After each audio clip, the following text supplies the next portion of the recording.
Welcome to Books That Matter, People Who Matter, the program dedicated to promoting reading among all segments of the viewing audience.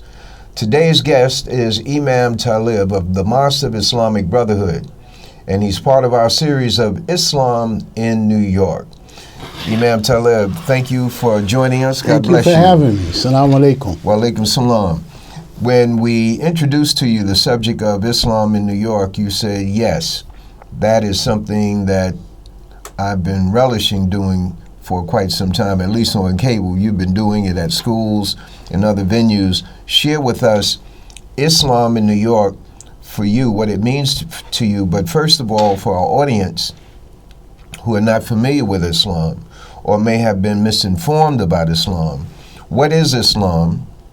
What is a Muslim? And what is an Imam? Well, of course, Brother Leroy, Bismillahir Rahmanir Rahim, in the name of Allah, the merciful, the compassionate God. When we talk about Islam, and actually you've characterized it perfectly, because in this day and time, even though there are more Muslims than in any time in global history, more Muslims in America than in any time in American history, there's still a great deal of misunderstanding regarding Islam, depending on who you talk to.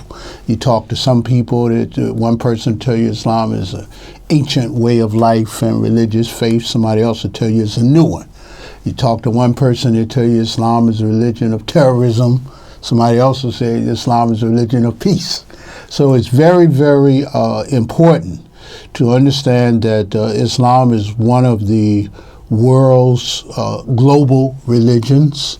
It is, of course, one of the three Abrahamic traditioned religions, along with Christianity and Judaism, Islam, the three Abrahamic traditions. It's a religious way of life that has as at its center, at its core, the Quran, which is the holy book of the Muslims, and the prophetic tradition of Prophet Muhammad ibn Abdullah, peace be upon him, and which is called the Sunnah. And from that wellspring, over the past 14, almost 15 centuries, there has grown a global culture, a global religious civilization that now encompasses 1 out of every 5 people on the planet, of every racial and ethnic grouping, every economic class. And so that religion is called Al-Islam. And the person who accepts those tenets and teachings and practices them, that person is called Muslim, male or female. And Imam is a religious leader in that tradition, very much like a priest or a pastor or a rabbi. Now, the in terms of, quote, being a preacher in the religion, in the way of life of Islam, are there seminaries similar to Christian seminaries that an imam would go to in order to know how to present? Because there's a style of teaching and preaching in the Christian religion, and is there similar? I'm just curious. No, that's actually a good question. My quick answer would be no, not in America. Abroad, of course, many of them. But, Muslims in America are following what I like to refer to as a wave of development coming up. The first faith group that was at the front of that development of religious institutions were Christians. And then Jews came up decades later after them, and now it's the Muslims' turn.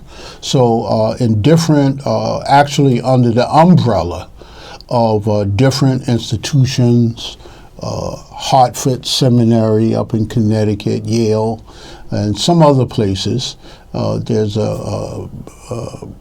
are programs that are designed to give Muslims an Islamic equivalent of a seminary type of education. And then there is the Zaytuna Institute, which is the only Muslim-founded institution of that nature that could be referred to as a seminary. That's out in California, but it's new. It's less than 10 years old. Okay. So we're still working on these type of programs. Most Muslims who want to qualify in that level of theological study go to institutions abroad.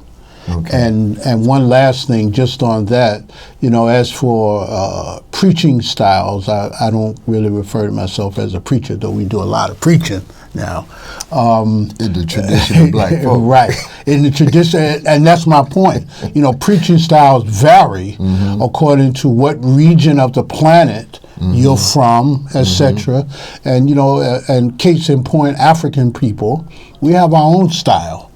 It's a style that is African in origin, West African particularly in origin, and the West African preaching styles of religious leaders filtered back during the Atlantic slave trade. Those West African, in many cases, Muslim preaching styles filtered into African American culture and were taken up in the black church. And I came to realize this one night about 5 years ago. I'm sitting in a mosque right here in Harlem, Masjid al-Aqsa, and I'm in the midst of West African continental Muslims. And it was kind of a sacred period for us, so we're having like a 2 a.m. religious service. And all of this preaching is going on.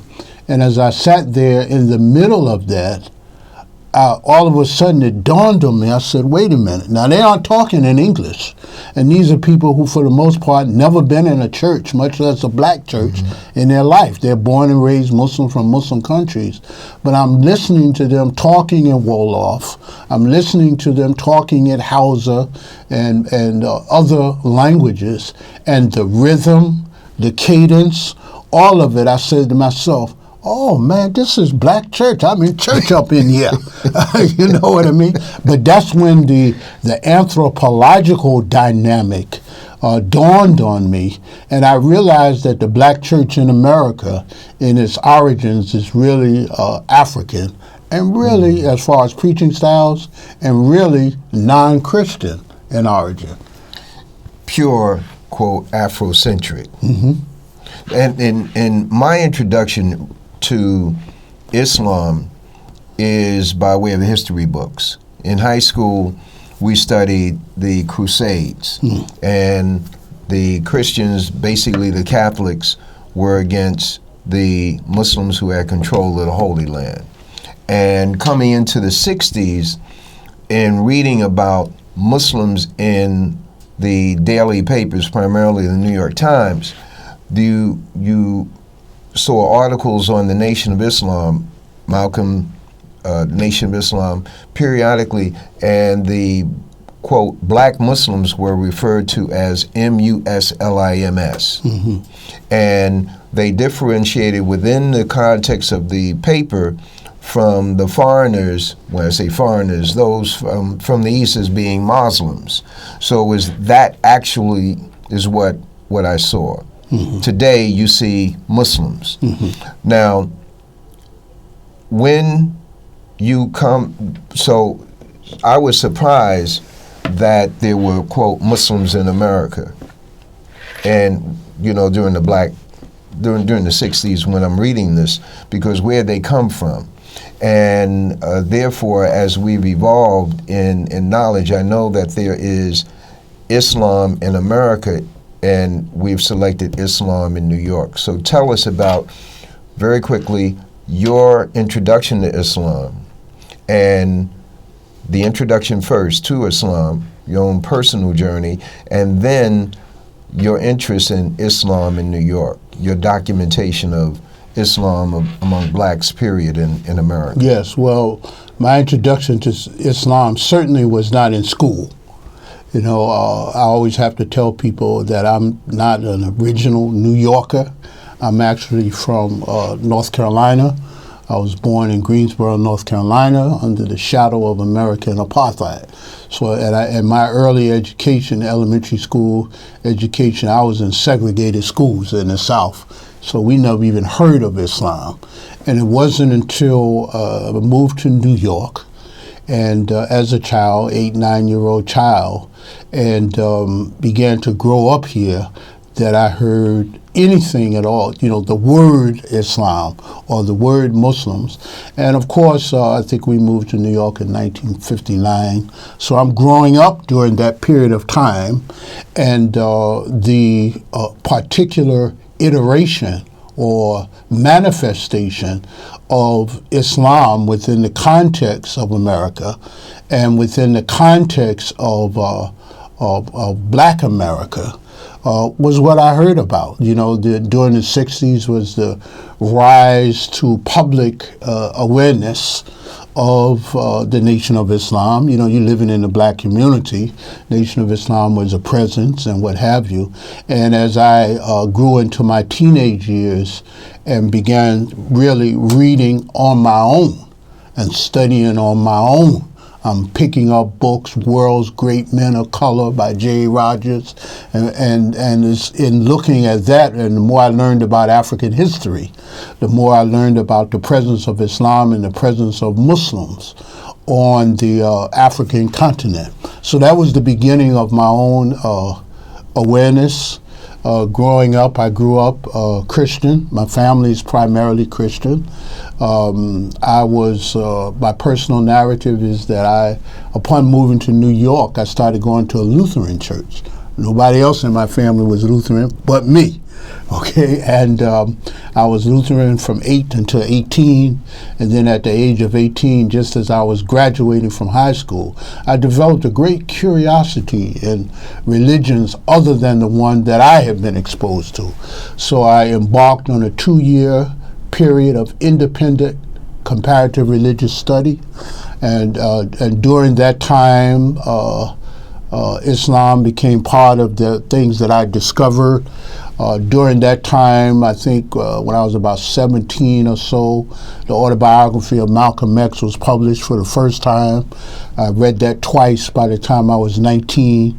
And that book and the experiences of El-Hajj Malik El-Shabazz, popularly known as Malcolm X, that helped broaden my awareness of the fact that there was an Islam outside of America, much less in the world itself.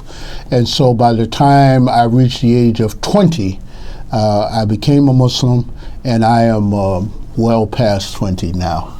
Okay, your journey into Massive Islamic Brotherhood and how that opened the door or stimulated you, I'm assuming, to pursue a broader understanding of Islam in America and subsequently Islam in New York. Yes, it did.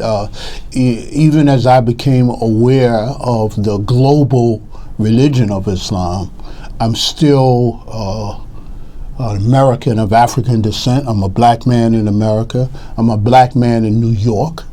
And I lived, in my early 20s, I had really grown up in the South Bronx. And then around that time, I think when I was 17, I discovered Harlem. I'd always been reading about Harlem, but at the age of 17, I decided that I was going to come to Harlem and see for myself why Harlem was referred to as the quote-unquote Mecca of Black America, and what was going on with this fantastic part of the city. So as I became like 19 years old, 20 years old, and looking around, going into, speaking of books, because I'm constantly reading, I discover a book by a sister named Drusilla Hurston, wonderful Cushites of the ancient Ethiopic Empire. We love the title. Sister Drusilla is referred to, she was a Harlem Renaissance writer, and she is referred to as the female J.A. Rogers. So I discovered a chapter from her book that talked about the original Arabs who were, black people on the Arabian continent, and the role of black people in the formation of Islam. So now I'm fascinated now. And there were two bookstores that I always went into regularly while they were still here. And one was Mr. Michaud's Nationalist Memorial Bookstore on West 125th Street. Mm-hmm. And then the other was the Liberation Bookstore, Sister Eunice's Liberation Bookstore. So I constantly would go in there, and I'm buying books, I'm reading, I'm discovering. And then one day I ran into some brothers from the Mosque of Islamic Brotherhood. Back in those days, even though there were a few institutions in Harlem, all of which identified themselves with Islam and Muslims, particularly in the early 70s, which is, I'm turned 20, 1971. In the early 70s, the two major institutions were that of the Nation of Islam, which at that time was Mosque number 7, it's now Masjid Malcolm Shabazz, and amongst the Sunni Muslim brothers, it was the Mosque of Islamic Brotherhood. And I met some brothers from the Mosque of Islamic Brotherhood. One day I walked into Sister Eunice's Liberation Bookstore, and I picked up a flyer. You don't really see flyers nowadays, but I picked up a flyer for an event that they were having. And I went to the event, and I was attracted to them, and I joined the mosque in April of 1971. Been there ever since. And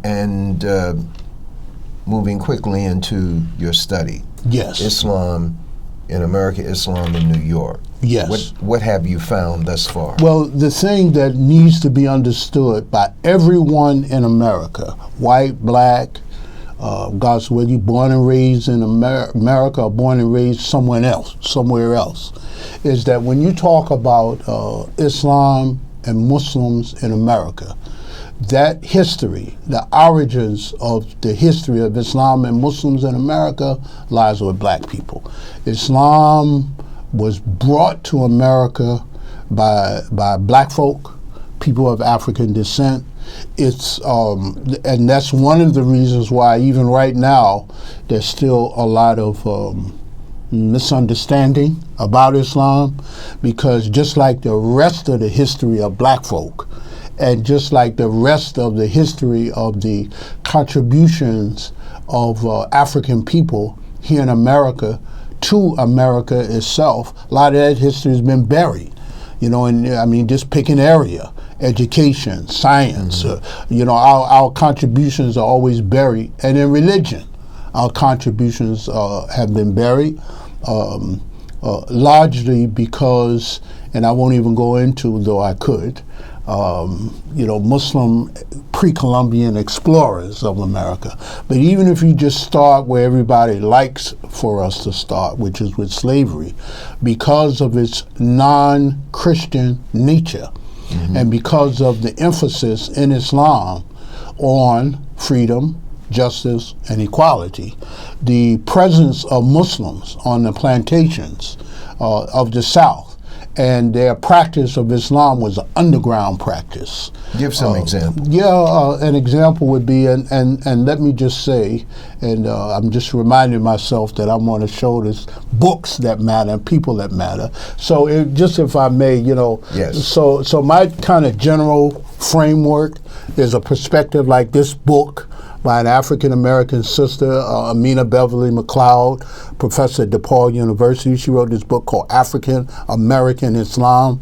And in her book, she traces the origins of Islam as a religion and its practice amongst black people.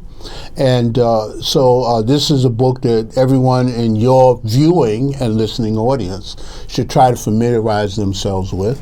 Another book would be this one, Servants of Allah, African Muslims enslaved in the Americas. So in books like this and many other books of African American history, let's take for an example, the book The Negro in Our History by the famed author Carter G. Woodson. in his book, as a matter of fact, in his book is the story of the brother that's on the cover of this this book here, whose name was Ayub bin Suleiman. Ayub bin Suleiman was an enslaved African, captive African, on a plantation in Maryland, who one day was practicing his faith, praying the traditional Islamic prayer that we call Salah. And like other captive Africans and like other enslaved Africans, he did it in secret. The non-Christian religious practices of African people in the Americas is referred to by historians and anthropologists as the invisible institution, because their practice was always covert. It was there. Oh, it was definitely there, but invisible, because they kept it hidden. They had to keep it hidden because it could cost them their life. So one day, according to Carter G. Woodson, Ayub bin Suleiman is praying the Salah in his slave quarters, and the slave master's little boy comes running in and discovers him praying, goes and picks up rocks and starts throwing them at Ayub. Ayub breaks out of the prayer and chases him. Master comes walking along. What are you doing chasing my boy? And then it turns out he gets outed. This nigga here, he was praying. He had his face down on the floor. Pop, daddy.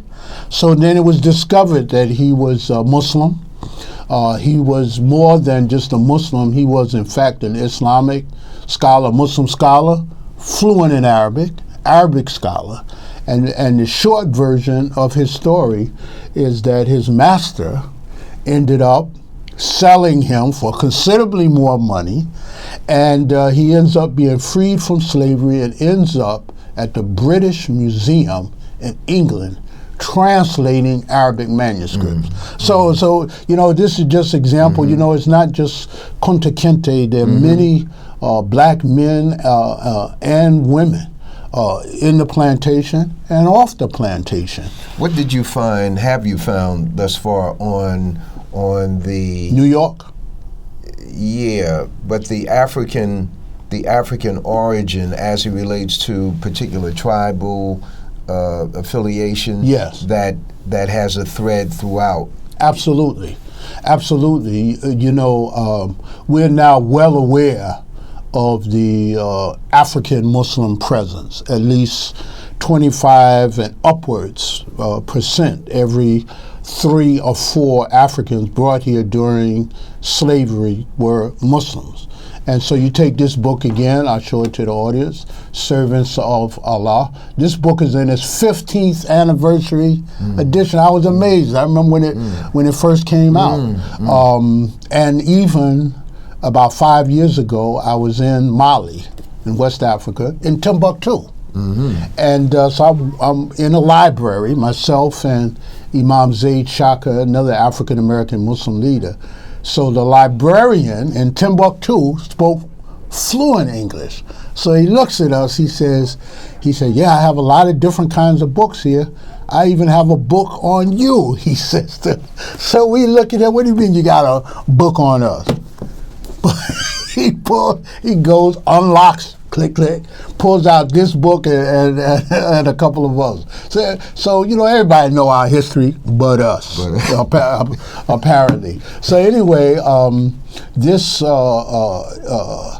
one of the reasons why this history, documented history, only began emerging about 15 to 20 years ago was because up until that period of time, the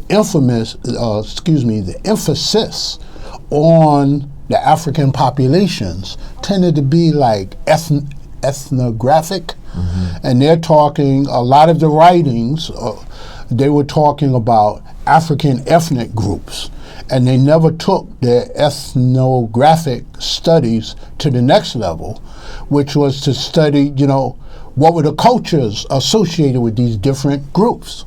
So lo and behold, so we were busy trying to learn who was Mandinka, who was Hausa, who was from the Congo, here and there. But then the anthropologists and the historians, they began saying, but wait a minute, what was the culture of these people, of these different ethnic groups. Then when they start studying the culture, then they start finding out that Mandinkas were Muslim. That's why Kunta Kinte was a Muslim. They start discovering, and I'm focusing on the Muslims, though this applies also to other African ethnic groups. So when they study the Hausa, they find that the Hausa from what we now call, northern Nigeria, these are Muslims. So now when this began to emerge as a perspective or a trend in research of black people, research of black history, now our history's getting even more specific now. It's not only black history, it's history of religions amongst black people, pre-slavery, pre-colonial history and that sort of thing, and that's how we arrive here. Now, if I may, case in point, and this will help bring us straight into New York. A case in point would be a couple of decades ago when the African burial ground was discovered here in New York. As I was reading, along with every other black person in New York, about the discovery of the African burial ground, and they doing all these writings, I noticed in their description of the graves that had been uncovered, I noticed that there were a minority number of the graves that were buried differently than the others. They were on a different axis. Most of the graves, according to what was written, were on the east-west axis, but there was a percentage of the graves that were on a north-south axis, and I said to myself, there are the Muslims. Brother Imam Talib, I want to thank you for joining us for part 1 of your presentation on Islam in New York, and our folks will have to watch the schedule of this program on MNN and BCAT to catch the second part. But rest assured that the book referenced here by Imam Talib are important enough for you to research on your own. Next time around, you'll be able to catch up with dear brother Imam Talib and say, I checked this out, checked that out, and I found it to be correct. God bless you all. Thank you for joining us on Books That Matter, People Who Matter. Thank you for joining us on part 1. Praise be to Allah. And we're going to get into part 2. All right, we're going to go right there. Struggling to survive. Afraid I'm freedom.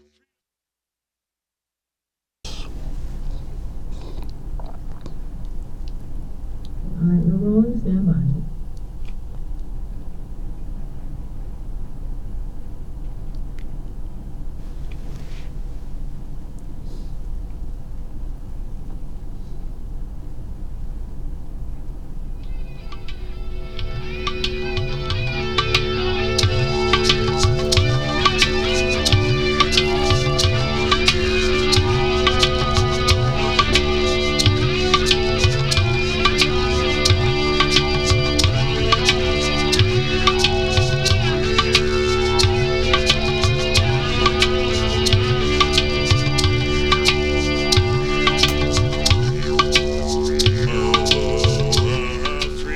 Welcome to Books That Matter, People Who Matter, the program dedicated to promoting reading among all segments of the viewing audience. And we ask that you try to read a book a month. And if you have trouble doing that, well, join with someone in your family. They read a portion of the chapter, you read another portion of the chapter, and definitely read to your young children or young nieces and grandchildren in your family.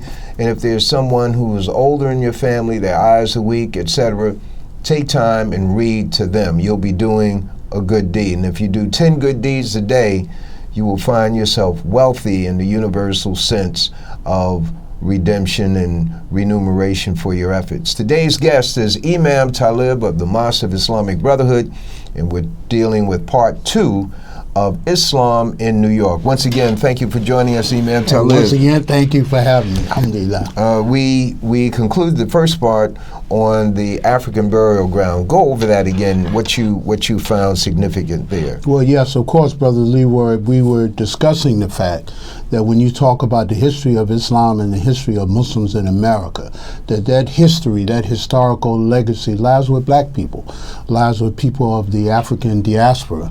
And so in order to get an accurate picture of how Islam came to America and how it has developed, one must study Islam amongst black folks.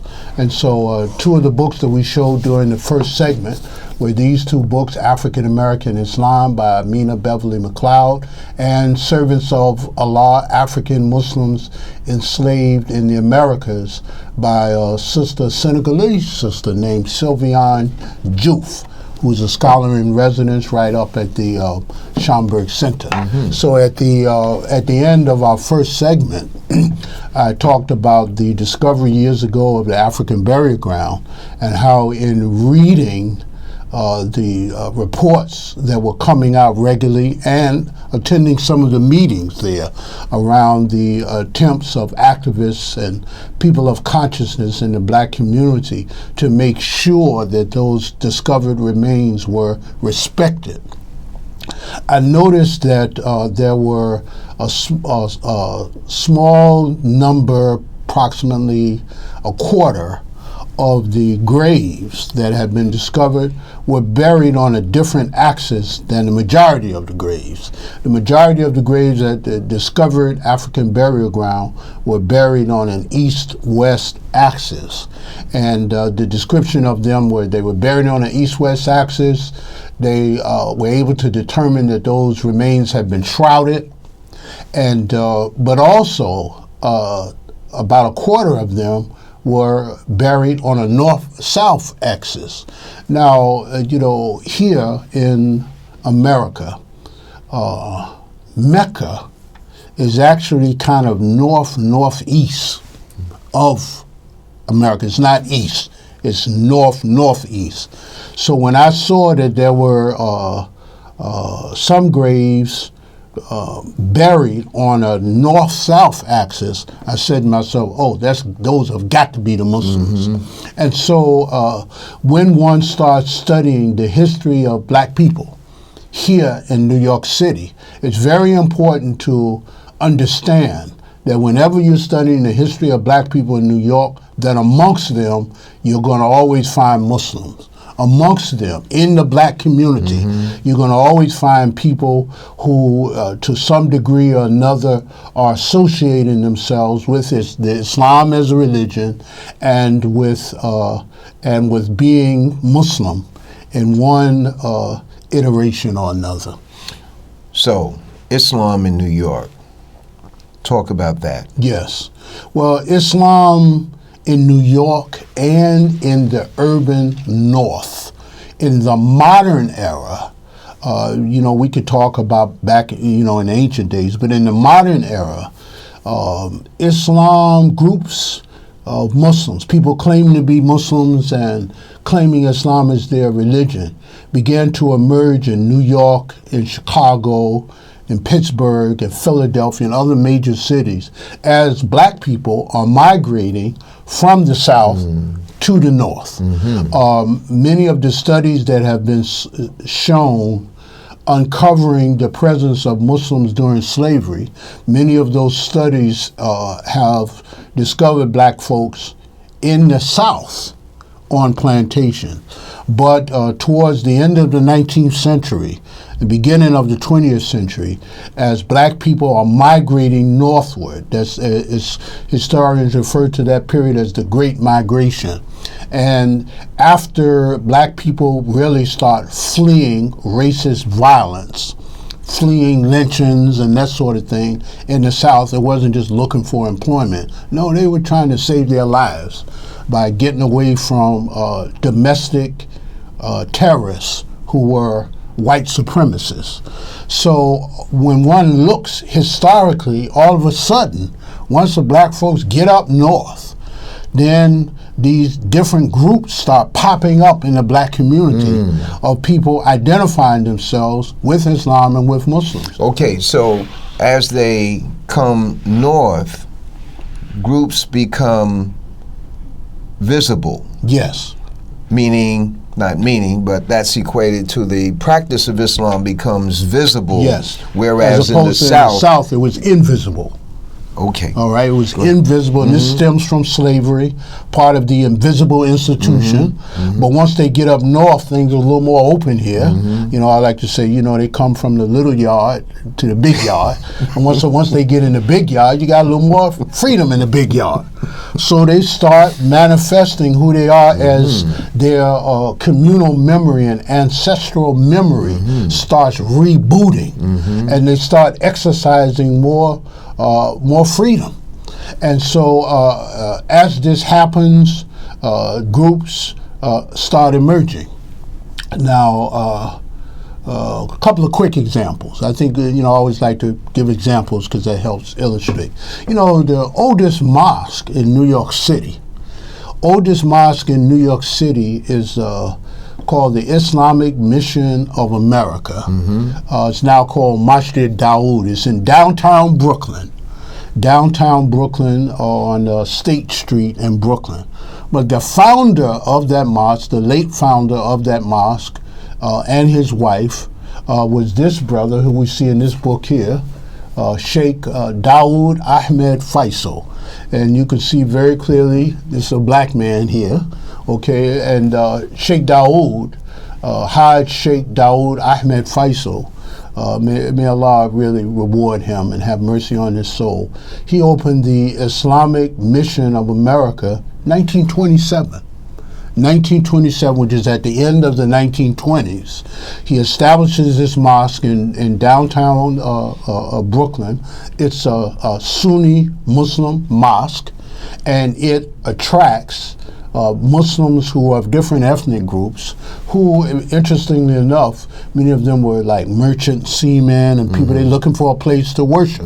So this black man from the Caribbean, kind of Afro-Caribbean black man, who becomes a pioneer of Islam in New York City. Not in the black community, because that downtown Brooklyn area, that wasn't a black community, but certainly in New York, he becomes a major figure, and neither he nor his wife passed away until I think it was in the late 70s. I remember they passed first him and then later on her. And so again, now you look at last count that we had from the NYPD in their surveillance of the Muslim community, there were about 275 or so mosques in New York City in the 5 boroughs. But the first mosque was started by an Afro-Caribbean brother, Sheikh Dawood, who later became, as Islam began to grow in America, here in New York City, he became acknowledged as a pioneer. Now, many people just coming along in America and to New York past 10, 20 years, 30 years even, maybe, they might not know anything about him. You might, like, if you go to Masjid Dawood now, most of the people who worship there are Arabs. They probably don't even know who Sheikh Dawood was. They probably don't even know that Sheikh Dawood was an Afro-Caribbean brother and not an Arab at all. But the mosque is still there, and people still go to worship.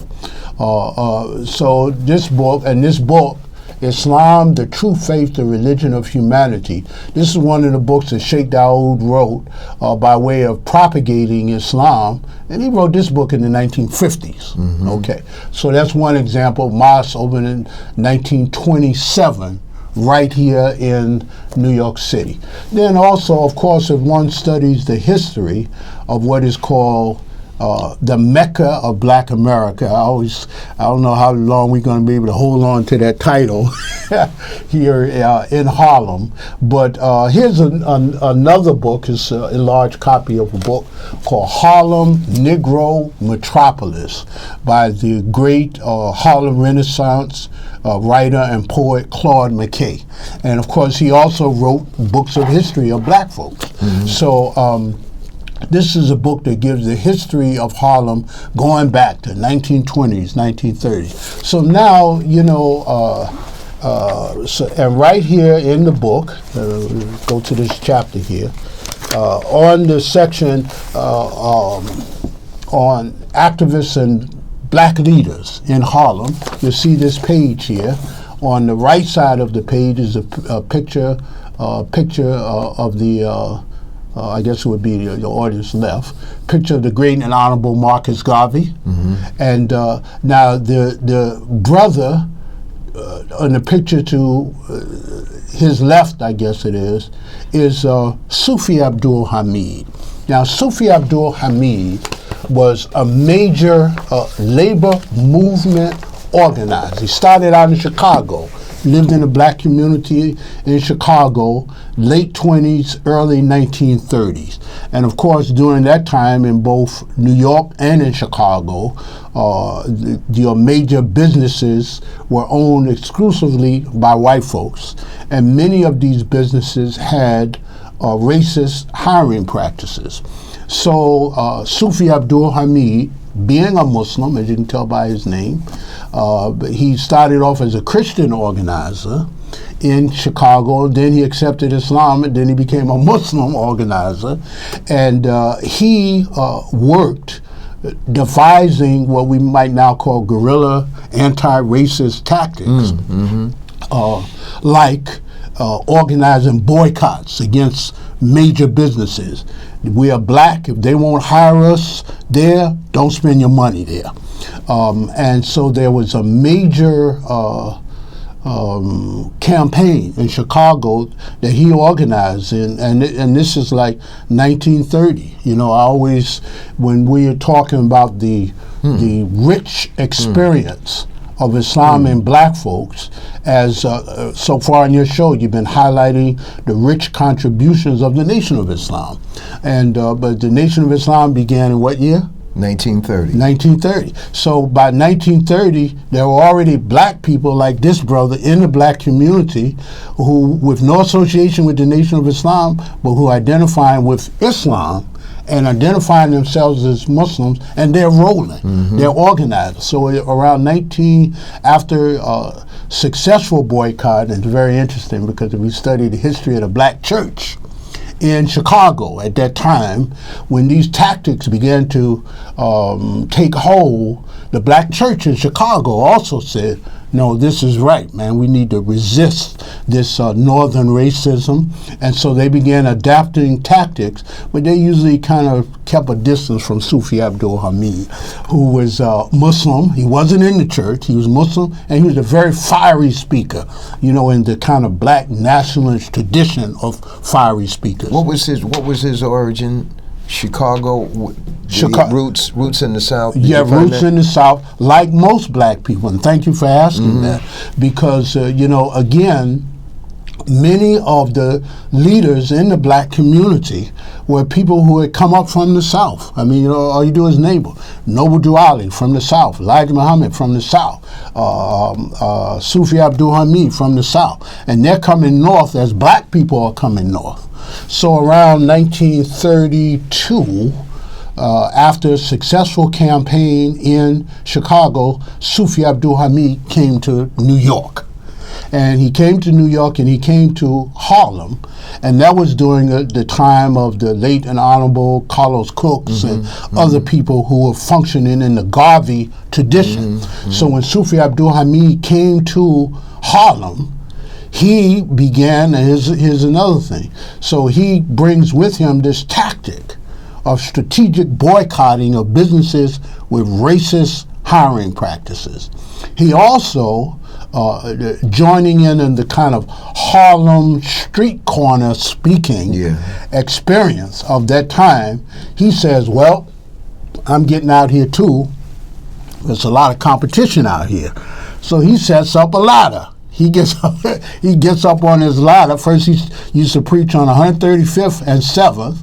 Then eventually he moved down to 125th Street. The late Adam Clayton Powell Sr. of Abyssinia Baptist Church, in his interviews and in his writings, writings based on his speeches, Adam Clayton Powell Sr. said that he used to go out and stand on 7th Avenue and listen to Sufi Abdul-Hamid preach. And so eventually Sufi put out the idea amongst nationalists and activists, let's target Bloomstein's department store. Now, people who are new to Harlem or people who are young, they don't know about Bloomstein's department store right across the street from the Apollo Theater. But Bloomstein's department stores in the early 1930s was the equivalent of an uptown Macy's. And they had racist hiring practices. If you had a college degree, if you were one of those few African Americans who had, let us say, a degree from a city college, then you could get hired to run the elevator in Bloomstein's department store. And if you didn't have a degree, you was not working in Bloomstein. So Sufi and several of the other leaders, independent black leaders, they targeted Bloomstein's. They set up picket lines around Bloomstein's, and Sufi, standing on the stepladder, begins organizing black folks, and he became a major leader of that time. In Harlem, Negro Metropolis by Claude McKay, there's an entire chapter here. I don't know if I can here it is. Here's an entire chapter, Sufi Abdur-Hamid and Organized Labor. And there are books written now about the history of Harlem in which they talk about Sufi Abdur-Hamid. Just the point that there are folks in the audience saying that this presentation that you're making, yes, that includes Sufi, is just Muslims bragging. No. It's Muslims claiming our place in the rich and diversified history of black folks. Okay, now there's something in this and that which we haven't gotten into yet, and that is the advancing of the cause of black people. Yes, that is coming from voices who are within the Islamic community. Precisely. That's the significance here. It's all of the significance, because they weren't, again, Sufi Abdur-Hamid, he's advocating for hiring of black folks, not hiring of Muslims. Something that just came in. Yes. Bulletin just came in. Okay. And that is that the reason that one of the reasons that Islam had to be the invisible institution is something that it meant to the European. Yes, absolutely, because of course when you study European history, going back, let us say, to the Crusades, there were great wars in Europe between Muslims and Christians. In 1492, when Columbus sailed the ocean blue in order to discover America for Europeans as an advanced wave of the colonization of America, two significant things happened in the year 1492. That was the end of the 800-year reign, governance reign of black folk who were Muslims. We call them Moors. That was the end of that. The Muslims were militarily defeated in Spain in 1492. And also, once the Catholic government, Christian government took over, they forced conversion of some of those Muslims to Christians, or else put them out. And they also put Jews out. They expelled the Jews, from that period. So from Spain. From Spain, right? From Spain. And so, and then as the years started advancing, and the European Atlantic slave trade begins to expand, and Africans are being taken by force. Africans are being taken by force from that part of the world to the Western world. Muslims start popping up and were creating tremendous problems. The Muslims actually waged jihads in Brazil, for instance. So then when Islam starts popping up here, and it's popping up amongst black folks, and we should not we cannot overlook that the manifestation of Islam is sometimes it's orthodox, Sometimes it's unorthodox, like the Nation of Islam. So let me just pull up my last book here.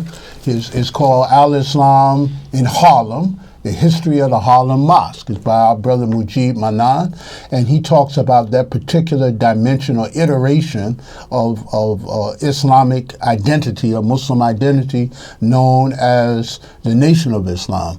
And the fact that as far back as 1942, members of the Nation of Islam started organizing in a pool hall on 113th Street and 8th Avenue, and that they were so successful in their attempts to spread the teachings of the Nation of Islam that by 1949, Master Elijah Muhammad himself comes to New York. In fact, I think he was, according to this book, came to New York 3 times in 1949, and then they officially established the New York Temple from that time. And then Malcolm X, Minister Malcolm X, or Hajj Malik al-Shabazz, he wasn't brought here until 1954. See? And so this is all rich history. It's history, it's only because of programs like yours that we can get this in video form.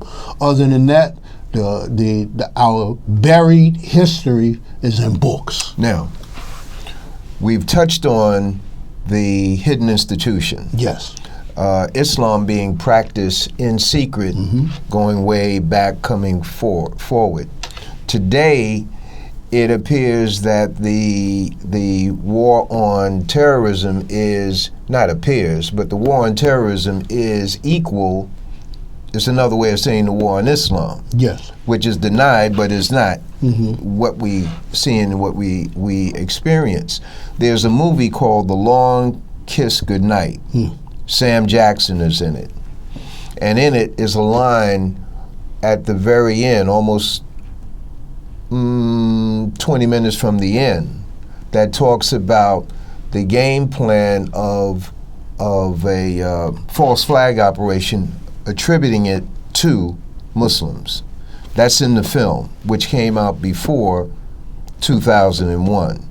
But I'm saying all to say this, that in terms of the hidden institution, what have you found about Islam being practiced in secret by Caucasians in America? Well, first of all, everybody knows that.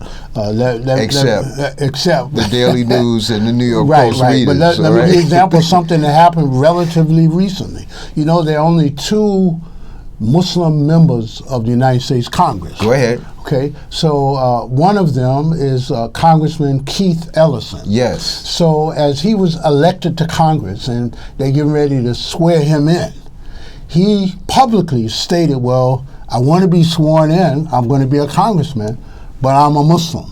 I'm not Christian. And so I don't want to be sworn in on the Bible because I'm not Christian. So this started some, talk, Daily News, these same tabloid newspapers began making an issue out of it. So a friend of mine, whose name is Amir Muhammad, he's the founder of the American Islamic Museum in Washington, D.C. He calls up Keith Ellison and he says, go across the street to the Library of Congress and tell them you're being sworn in and you like to borrow a copy of Thomas Jefferson's Quran. So he did that. And people in the audience, they can look it up for themselves, because as soon as the word got out that he was going to swear in on the Quran that belonged to Thomas Jefferson, all of a sudden there was a media blackout, a media whiteout on the fact. So now, how is it that one of the founding fathers of the nation had a Quran? How is it that once the United States government coalesced and became a nation, its first treaty was with a Muslim country, Morocco. So if Islam is new and Islam is only a religion so-called of terrorism, now do we have terrorists who are Muslim? Absolutely.